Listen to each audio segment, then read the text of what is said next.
Welcome back. I'm doing things a little different today. I switched mics and adjusted the volume, and also all the images that you're going to see in the presentation today were made using AI.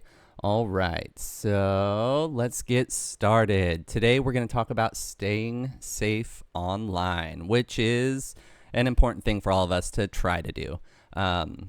The internet is filled with possibilities, tons of different things we can do and create and access, but not all of those things that we can get to are positive or beneficial. And the only person who can make sure that you stay safe online is you. No matter what schools or parents or other people try to do, you are likely capable of finding ways around it. So you are the one person who can make sure that you make good decisions online. One of the things that you absolutely should do is try to protect your data. Keep in mind, like, everybody you don't know online is a stranger. Like, all the people that you don't also know in real life, you need to think of them as strangers and not assume that they have your best interests at heart.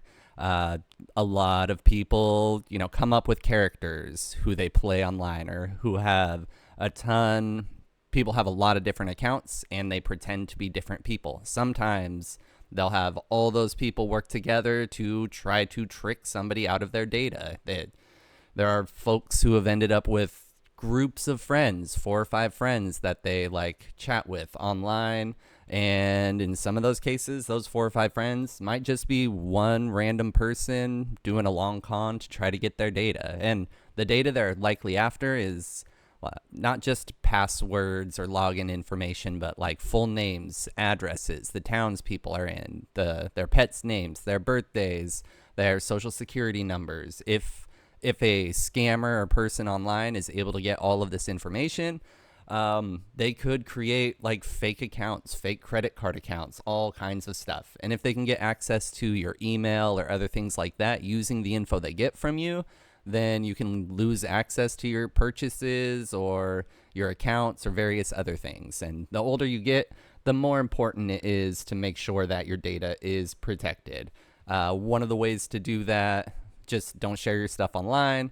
Try not to sign up for, sketchy or unfamiliar websites, that kind of thing. So keep your personal information off the internet as much as you can. Or when it is necessary to include it, make sure it's in a safe place and makes sense. Next, we will say that some of the people who do bad things online, they include hackers. Hackers are people who use computers and the internet to access data that they technically probably shouldn't have access to. Some hackers are going after individuals, some companies. Some do it for fun. Some are looking for ways to make money.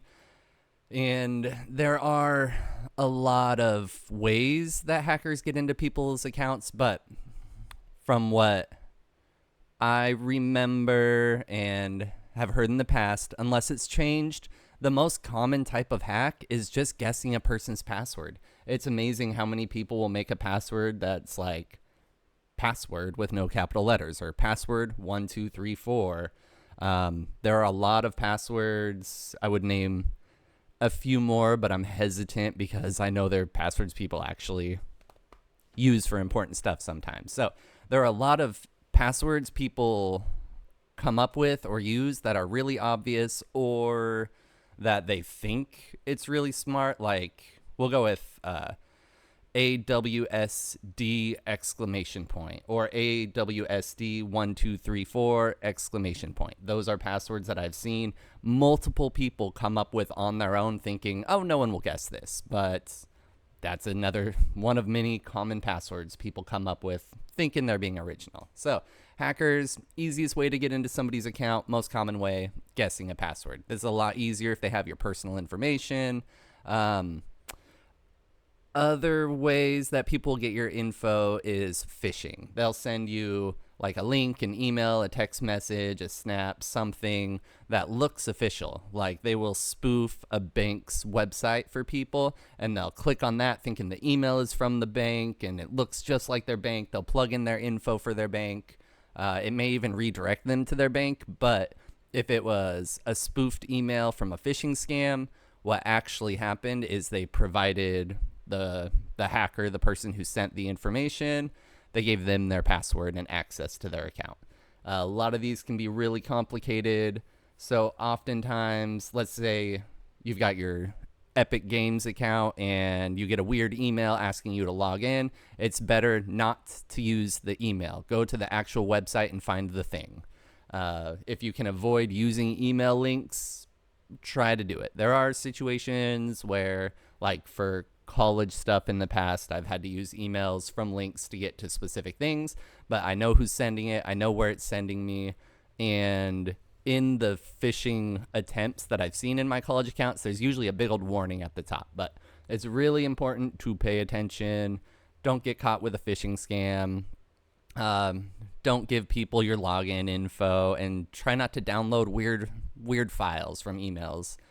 I guess since we're talking about like weird emails and malware, we should move on to avoiding malware and viruses. So malware is any software that was created with the intention of harming your computer. And sometimes it said, harming your computer or taking your data. So a couple examples of malware are ransomware. Ransomware will like lock up and hold your computer with just a message saying something like, send us 5 Bitcoins or we will wipe your computer.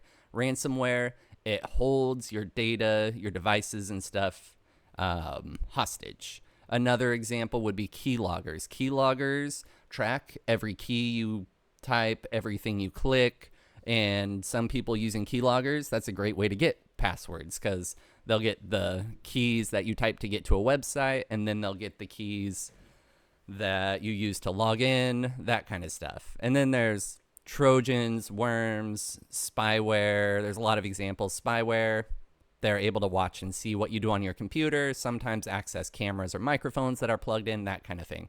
The spyware is one of the reasons a lot of laptops and even USB cameras come with little things to cover the lens. Because if you have spyware on your computer, they can look through your camera on your computer or your phone if your spyware is on the phone.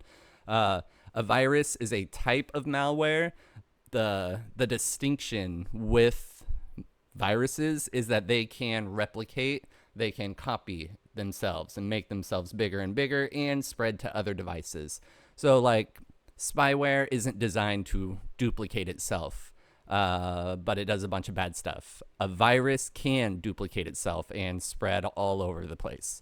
You can get malware of any kind from emails, links, downloads, and some websites, depending on the access they have to your computer, will download malware to your computer by accessing the website. One of the ways that I'm pretty sure I saw some malware enter a computer is someone was using, free game websites, and they clicked on a thing that downloaded the game to their web browser and to their computer. So there was no longer a URL at the top, and even when they were disconnected from the internet, they could use it. And then that computer started acting weird. So they were just trying to play a fun free game. They clicked on a link that would let it work offline, and all of a sudden, I have to wipe the computer and reinstall Windows because it started acting weird. Most people aren't downloading games when they're playing free games, but yeah, it's a thing. Okay, anyway, make sure in order to protect your computer, your data, and yourself from malware and viruses, you should have an antivirus, some kind of protective software installed. Oftentimes, Windows comes with Windows Defender. There's a ton of free options. I've used Panda as a free antivirus option. I've used Avast. Oh, goodness. I can't remember the name of what I have on here right now, but I've tried various ones. I don't really have any recommendations. Just find an antivirus software, try to look at some reviews, make sure you have something to protect it. Also, try to avoid sketchy websites and scams that look too good to be true. So, like, there's a ton of weird websites out there that are just designed to draw people in. And there's also, get this free thing. Click here. Click this link. Oh, this link downloads a virus to your computer, even though it's not going to tell you. It's going to say you're getting a free hoverboard or something. Finally, don't open email attachments unless you know like where they're from, who they're from, what they are. You don't want to open random email attachments. That's a really common mistake that a lot of people make. So generally, it's good in order to stay safe online to think before you click on things. Try to avoid scams and clickbait. Don't let, bad actors who are trying to make money off of outraging people get you sucked into a negative realm. Also, try not to respond to bullies. You can report them. Use that block button. Block buttons are there for a reason. And don't feed trolls. Sometimes it might seem like it's fun to engage with trolls, but yeah, it's not as fun as a lot of people think it is. And it can start another cycle of negativity. Protect your data, protect your devices, and protect yourself. Just try to stay safe online. Know what you're doing, where you're going, what you're downloading. Keep your information to yourself. All that kind of fun stuff. All right. I think those are the main points. So, yeah, remember there's someone on the other side of the screen, and have a wonderful day.